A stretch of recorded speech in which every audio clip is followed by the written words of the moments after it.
Damos comienzo a un nuevo programa.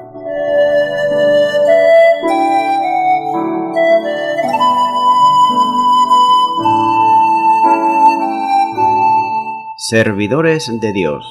Quien te habla es Manuel Cornejo.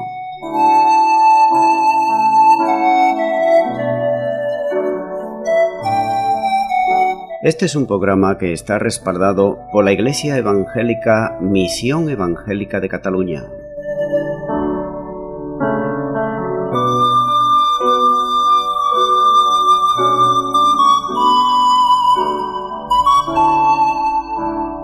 Estamos situados en la ciudad de Sabadell, en la avenida Matadepera número 239.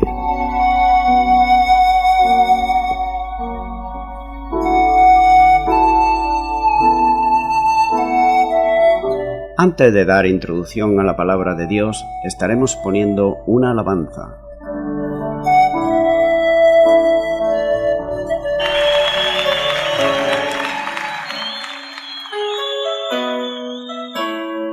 La tierra está siendo llena de la gloria del Señor.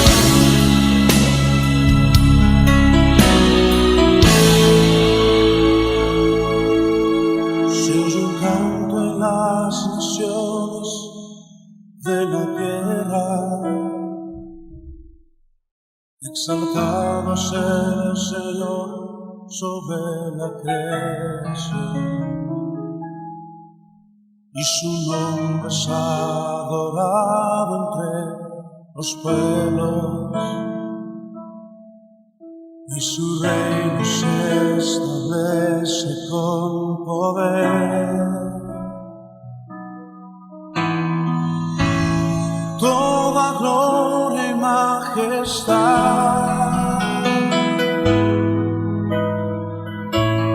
todo imperio y potestad,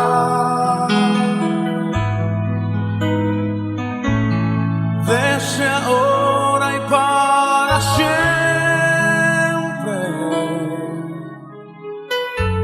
al que nos dio la libertad.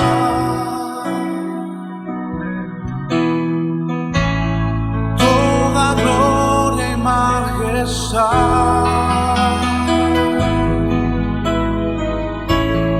todo imperio y potestad,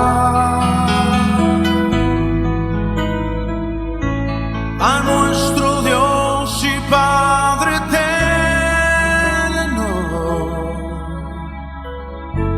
y a Jesucristo el Salvador. Se oye un canto en las naciones de la tierra, exaltado es el Señor sobre la creación, y su nombre es adorado entre los pueblos, y su reino se establece con poder. Toda gloria y majestad,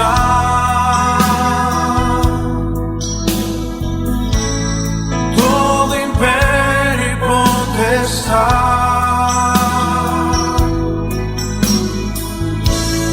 desde ahora y para siempre, al que nos dio la libertad.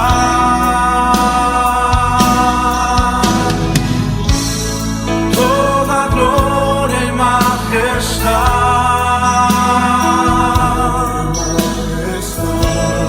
todo imperio y potestad,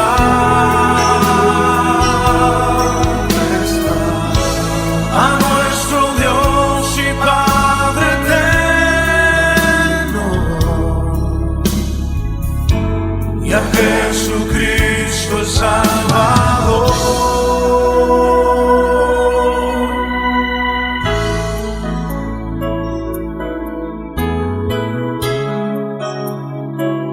Toda gloria para ti, Señor. toda majestad, toda potestad.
Bienvenido al programa Servidores de Dios. En el día de hoy estaré compartiendo la palabra de Dios y en esta ocasión continúo con la epístola a los Hebreos, capítulo 7, versículos 18 al 19, donde la palabra de Dios nos está diciendo: queda pues abogado el mandamiento anterior a causa de su debilidad e ineficacia, pues nada perfeccionó la ley, y de la introducción de una mejor esperanza, por lo cual nos acercamos a Dios. La declaración «Tú eres sacerdote para siempre según el orden de Melquisedec» anuncia, por lo tanto, la abrogación de la ley anterior, que instituyó el orden aarónico. Era inevitable que la ley anterior fuera abrogada tarde o temprano, porque a pesar de la solemnidad impresionante, el sacrificio ritual y el ministerio sacerdotal, por mucha pompa que tuviera, no procuraba ninguna paz realmente de conciencia, ni ningún acceso inmediato a Dios. Sin embargo, a pesar de esto, no significa que los hombres y mujeres fieles al Señor en aquella época del Antiguo Testamento no disfrutaran de paz de conciencia y un sentido de acercamiento a Dios, ya que el libro de los Salmos provee suficientes evidencias de que hay muchos de que así lo hicieron. Por ejemplo, si vemos el Salmo 32, versículo 1, nos está diciendo: «Bienaventurado aquel cuya transgresión ha sido perdonada y cubierto su pecado». Nótese, como dije en el anterior programa, que en el Antiguo Testamento, bajo la ley de Moisés, el pecado era cubierto, no era quitado, simplemente cubierto. Pero en el nuevo pacto con Cristo Jesús, ese pecado es quitado. El Salmo 32, versículo 2 nos dice también: «Bienaventurado el hombre a quien Jehová no culpa de iniquidad, y en cuyo espíritu no hay engaño». Y también el Salmo 73, versículo 28 nos está diciendo: «Pero en cuanto a mí, el acercarme a Dios es el bien. He puesto en Jehová el Señor mi esperanza para contar todas tus obras». Nótese, como he dicho, que Dios siempre tiene un remanente fiel, que pese a la solemnidad del Antiguo Testamento, de la ley y de los sacerdotes aarónicos, pues vemos que había siempre un remanente que podían gozar de estar en la presencia de Dios y de acercarse y tener paz para con Dios. Por tanto, había quienes conocían que el acceso a la presencia divina siempre estaba disponible, pero no para cualquiera, no para aquel que era religioso. Es decir, el religioso es aquel que conoce la palabra de Dios, pero no la cumple, no la hace, sino que pone leyes y pone cosas que la palabra de Dios nos dice.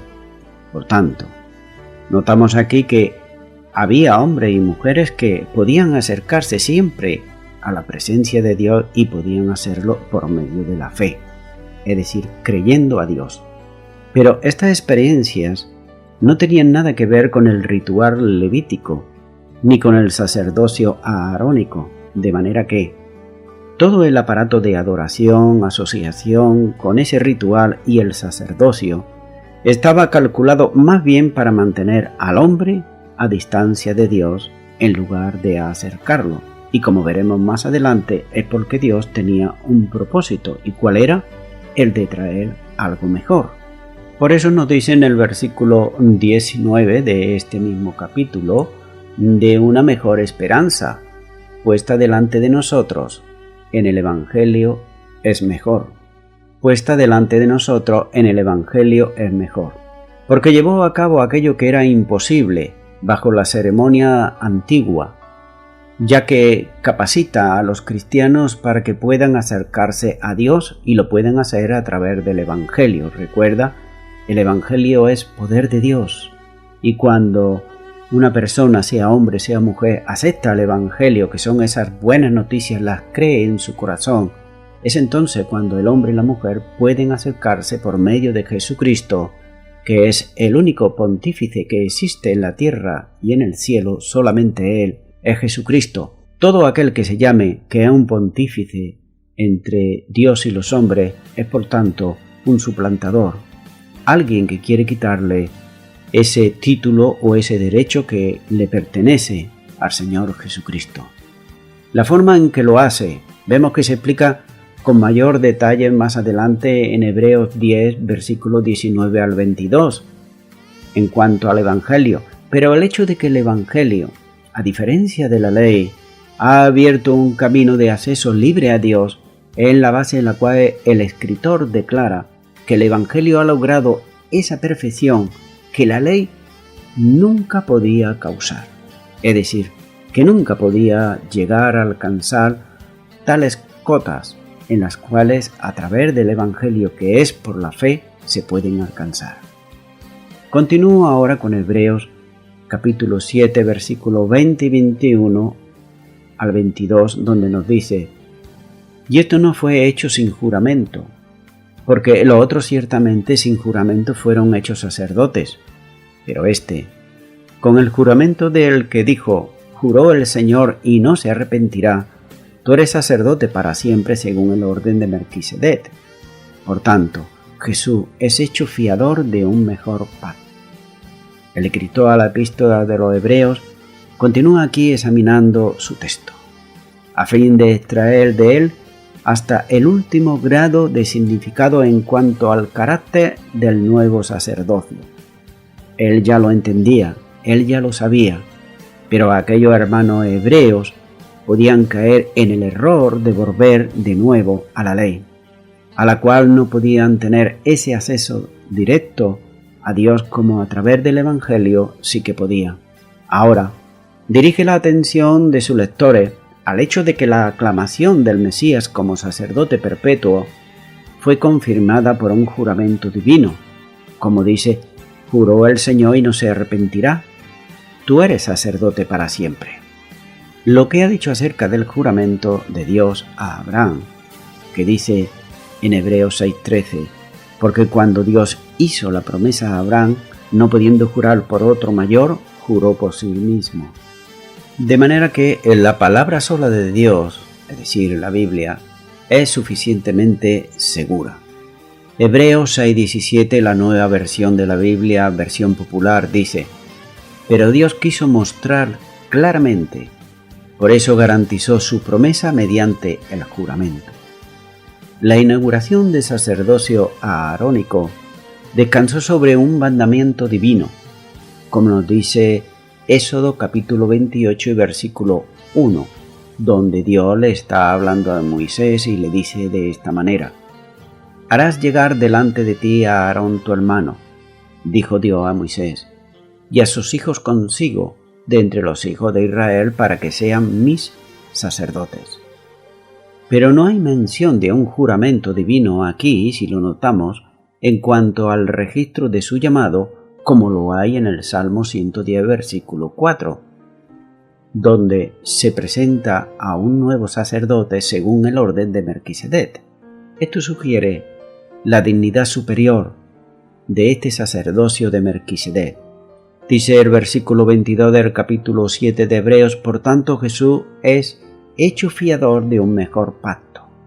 Y debido a que Jesús, quien es aclamado sacerdote según el orden de Melquisedec, es Jesús cuya dignidad superior se confirma aquí.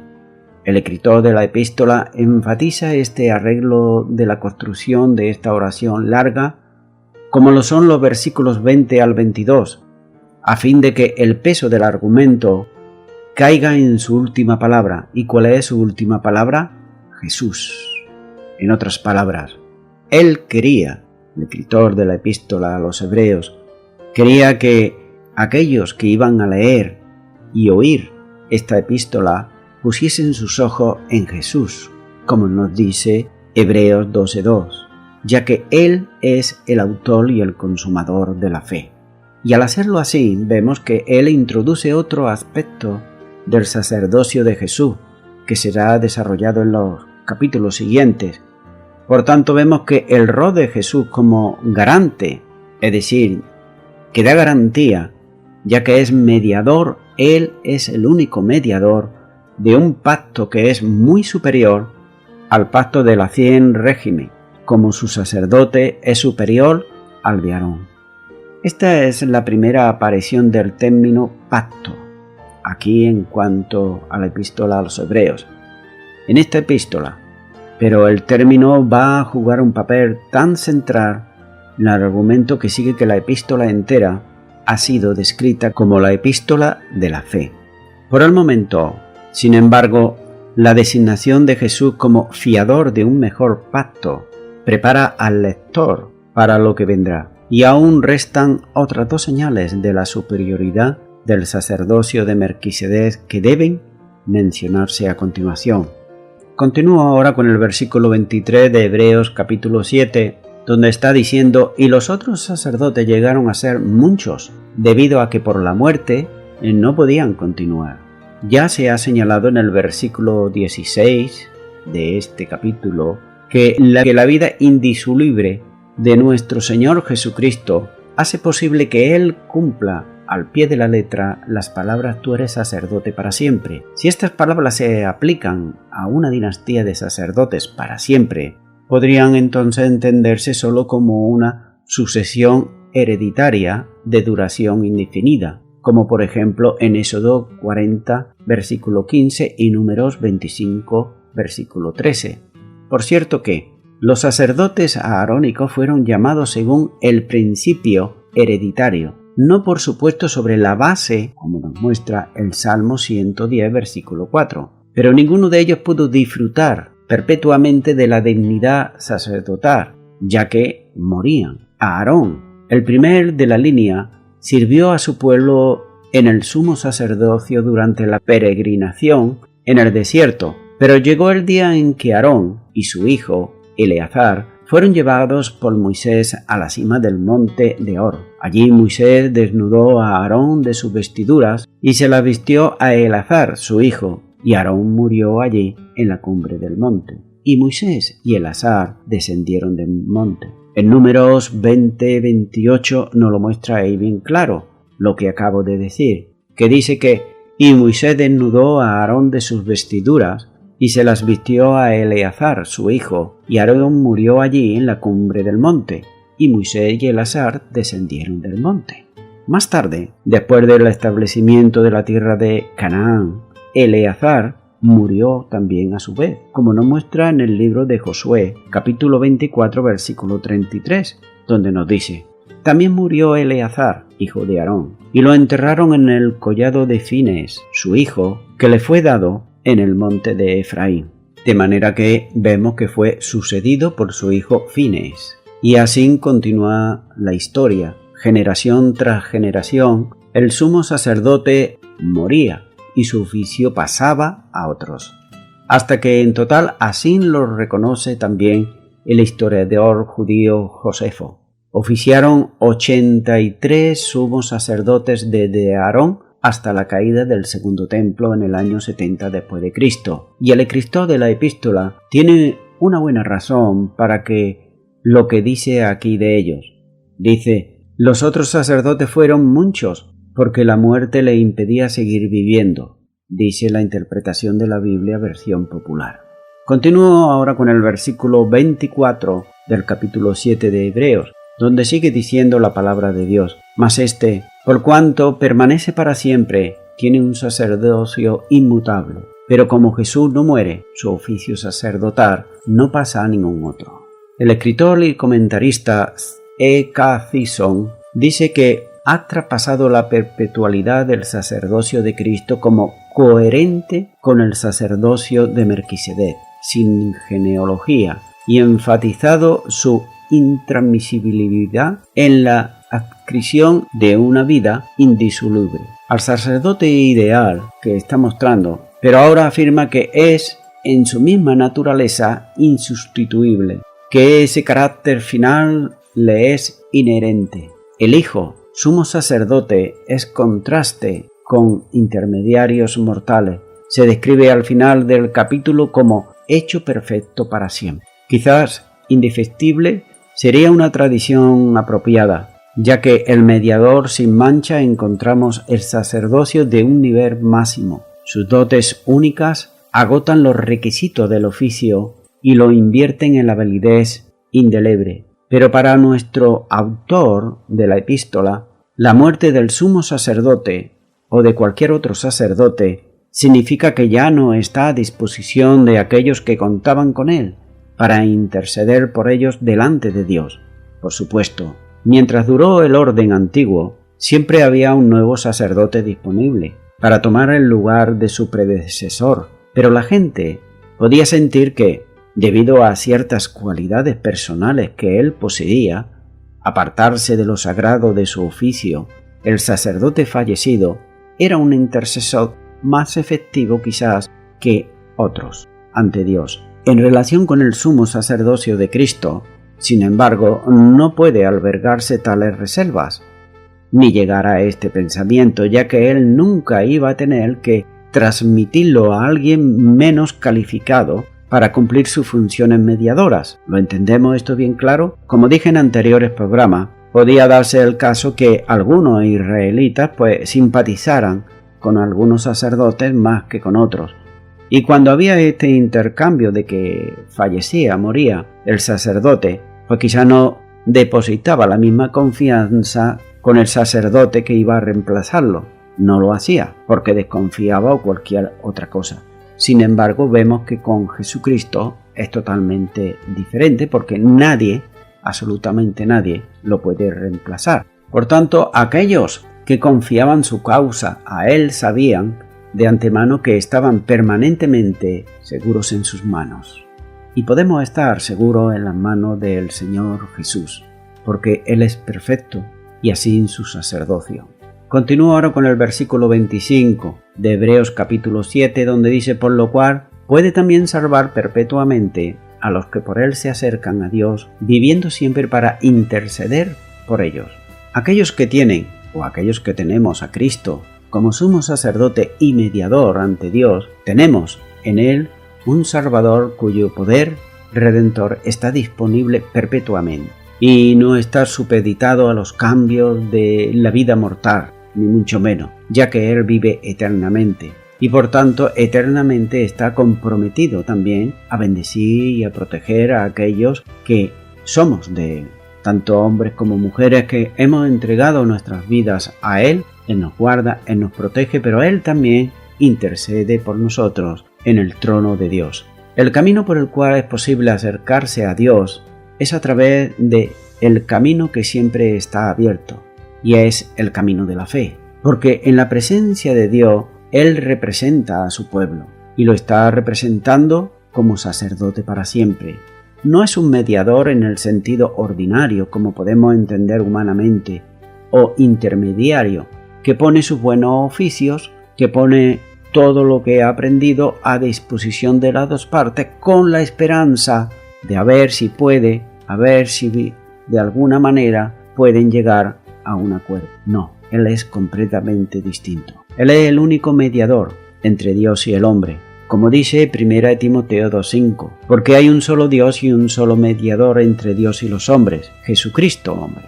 Y es el único mediador, y no lo puede ser ningún hombre, ningún santo, ninguna virgen que haya muerto, no puede serlo, porque solamente Jesucristo, Él combina divinidad y humanidad perfectamente en su propia persona, en Él. Dios se acerca al hombre, y el hombre, los hombres pueden acercarse a Dios, con la seguridad del acceso constante e inmediato, es decir, no hay que pedir hora para acercarse a Dios. Simplemente lo que hace falta es un corazón contrito y humillado, como nos dice el salmista. Reconocer que realmente es lo que somos delante de Dios, y cuando lo reconocemos, y reconocemos nuestra necesidad y dependencia de Él, es entonces cuando podemos hacerlo por medio de nuestro Señor Jesucristo. Siempre acuérdate, por medio de nuestro Señor Jesucristo. Nunca, jamás por medio de ninguna virgen, de ningún santo que haya muerto o algún hombre que haya sido bueno. No, de hombres no hay bueno ni aun uno, nos dice la palabra de Dios. Solamente es Dios. De manera que podemos hacernos la siguiente pregunta, y es: ¿cuál es la función especial de nuestro Señor como sumo sacerdote de su pueblo ante Dios, aparte de asegurarle su aceptación sin fallas ante Él? ¿Cuál es esa función? En el capítulo 2, versículo 17, Se nos muestra ahí que Él se transformó en sumo sacerdote para hacer propiciación por el pecado de su pueblo y fortalecerlos en la tentación. En el capítulo 4, versículo 15, se muestra ahí que Él se compadece de sus debilidades y provee misericordia y gracia para ayudarnos en tiempo de necesidad. Aquí su función como sumo sacerdote se resume en términos de intercesión, como dice, viviendo siempre para interceder por ellos. La obra intercesora de Cristo Jesús a la diestra de Dios no es una doctrina peculiar del escritor de la epístola, ya que el apóstol Pablo lo menciona también cuando dice en Romanos 8, 33 y 34, ¿quién acusará a lo escogido de Dios? Dios es el que justifica. ¿Quién es el que condenará? Cristo el que murió, más aún, el que también resucitó, el que además está a la diestra de Dios, el que también intercede por nosotros. En estas palabras podemos rastrear el eco de una confesión de fe cristiana primitiva, que además de reconocer la muerte y la resurrección y la entronización de Cristo, también hace mención de su ministerio intercesor. Y esto siempre hay que tenerlo muy en cuenta. Cada vez que se predique el Evangelio de nuestro Señor Jesucristo, siempre hay que enfatizar estas tres partes: la muerte de nuestro Señor Jesús, su resurrección y la entronización. Hay que enumerarlo, hay que decirlo porque es la esencia vital del Evangelio. En Hechos 7:56 se implica un ministerio también intercesor, donde Esteban ve al Hijo del Hombre sentado a la diestra de Dios como su testigo o abogado. También en Lucas 12:8, donde el Hijo del Hombre confesará en el cielo a aquellos que le confiesen en la tierra. Nótese que estos dos versículos son añadidos también de los Evangelios y del libro de los Hechos para que nos demos cuenta que Él está intercediendo. Esta es una de las afirmaciones acerca de ese siervo que indica que su ministerio es sacerdotal, tanto como profético y también real. Pero la enseñanza y la acción de Jesús en la tierra debe haber alentado a sus discípulos a reconocer en Él a su intercesor en todas las ocasiones que ellos tenían necesidad. Por ejemplo, Lucas 22:32, donde dice: «Yo he rogado por ti», le dijo a Simón Pedro en la última cena, «que tu fe no falte, y tú, una vez vuelto, confirma a tus hermanos». Si se pregunta qué forma toma una intercesión celestial, ¿qué mejor respuesta puede darse que la que aún está haciendo por su pueblo? Y la está haciendo el Señor a la diestra de Dios. Lo que hizo por Pedro en la tierra, ahora lo hace en el cielo. En Juan, capítulo 17, también perteneciente a la misma noche en la que el Señor Jesús fue traicionado. Está bien llamada esta oración del capítulo 17 de Juan, se le llama a esta oración la oración sacerdotal.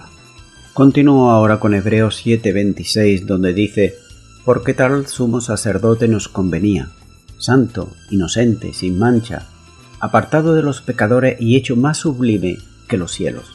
El escritor de la epístola enumera 5 características de nuestro sumo sacerdote, el Señor Jesucristo.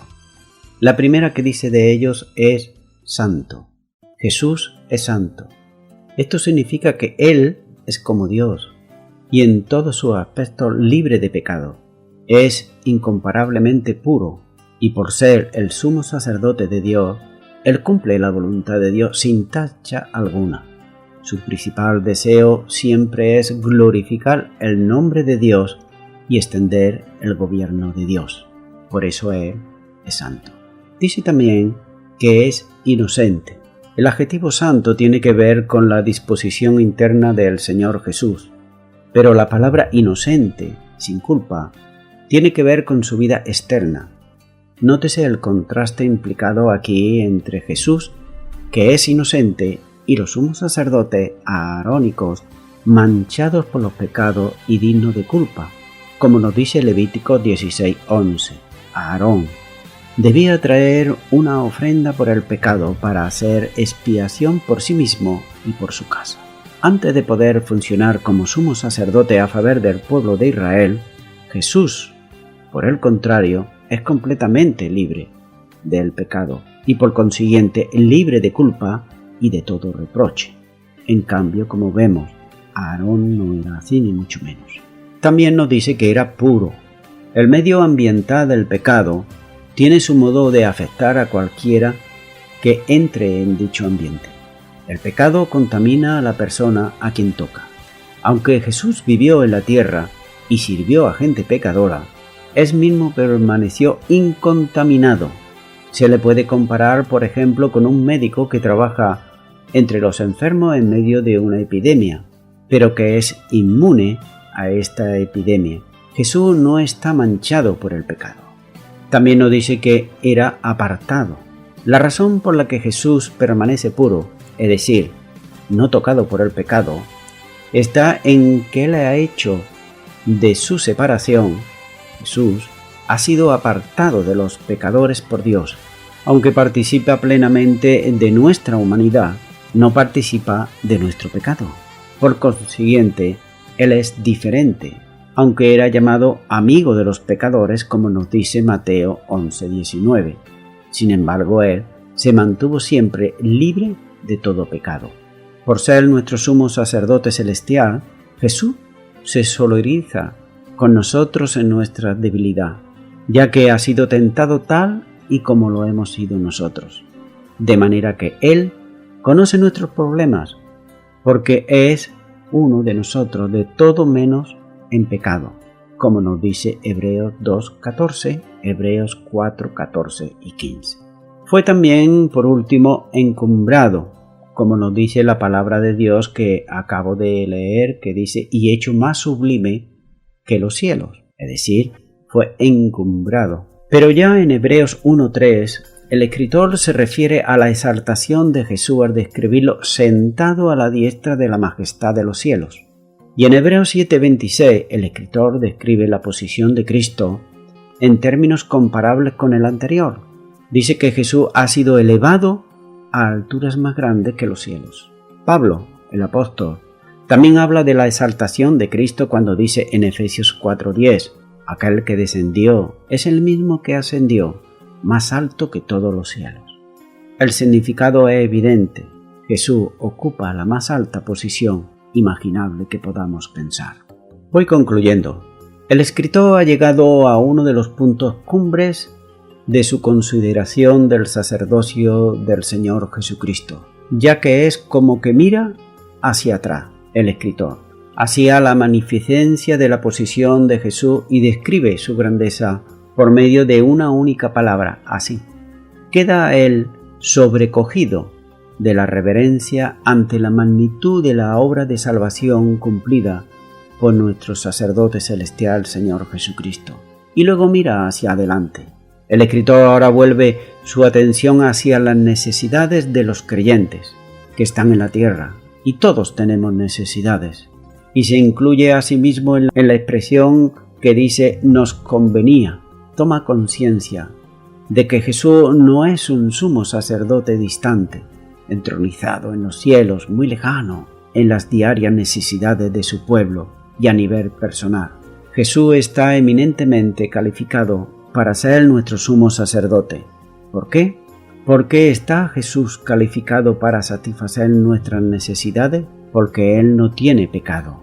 Muchas veces se ha testificado a personas, y cuando se les menciona que Jesucristo fue muerto en la cruz del Calvario, dicen, sí, yo he conocido o yo sé de muchas personas que sufrieron muertes cruentas, muy malas, y que la sufriera otro hombre más, pero no era otro hombre más. Simplemente, todos los hombres somos pecadores, pero él, la gran diferencia es que era sin pecado y por tanto sin culpa.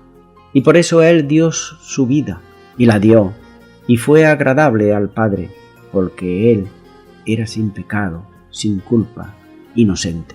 En cuanto a su carácter es santo y libre de culpa y puro. Y en cuanto a su posición está separado de los pecadores y exaltado por sobre los cielos. Amigo y amiga oyente que me estás escuchando, cuando el hombre y la mujer leen en la Biblia la obra redentora del Señor Jesucristo que llevó a cabo a favor del pecador y la pecadora arrepentidos, no puede por menos que quedarse sobrecogido por la demostración de tanto amor, de tanta misericordia y compasión hacia el pecador. ¿Me dejas que te haga una pregunta? Y es la siguiente: ¿cómo puedes tú hoy responder a tanta misericordia, a tanta bondad, a tanto amor de parte de Dios? La única manera que puedes hacerlo es aceptándole en tu corazón como Señor y Salvador. Esta es la mejor manera que puedes hacerlo. Y para hacerlo tienes que invitarle a que venga a tu corazón. Claro está, a lo mejor no sabes cómo hacerlo, pero si quieres, puedes hacer una oración conmigo y repetir una oración fácil, sencilla, para invitarle a Cristo a que venga a tu corazón.